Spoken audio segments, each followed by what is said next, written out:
In this episode of BizJet TV, we're going to be talking about Gabriel Fluffy Iglesias, the comedian's crash on the G4 that just happened recently.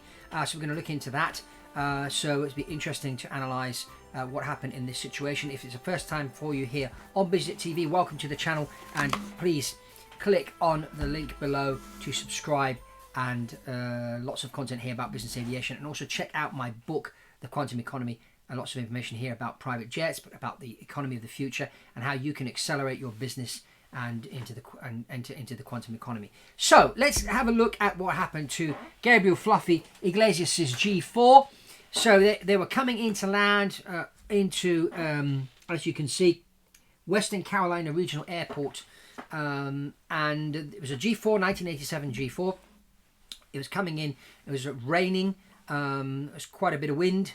It was actually a tailwind, so coming in with a tailwind, it was raining, visibility was not too good, it was okay though, and the runway is just slightly lower than 5,500 feet, so not a very long runway for an airplane like this. Looking at the footage, as you can see, it looks like the airplane came in a bit fast and landed a bit long, so when it actually touched down on the runway, it didn't have enough space to brake, so the airplane ended up going off the end of the runway into the grass. No one was hurt. Everybody walked off with not even a scratch. However, the airplane did overrun the runway. So what happened here? You're coming in with a tailwind. You come in a little bit fast. The runway's short. I think the pilot should have planned things better here, thought more ahead. They should have briefed each other. I don't know what type of briefing they were doing, but they should have come in, more on speed.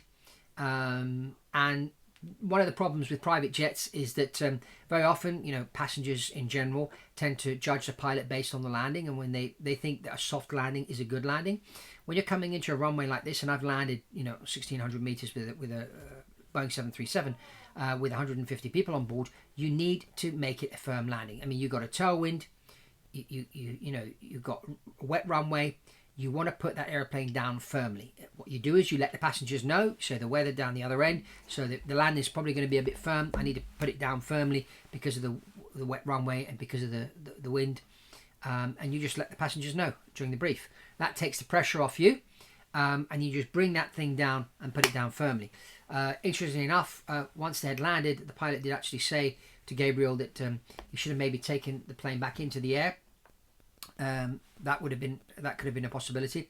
So for overrunning the runway, I don't know if they had enough space to sort of add power and then get off it may have made it worse.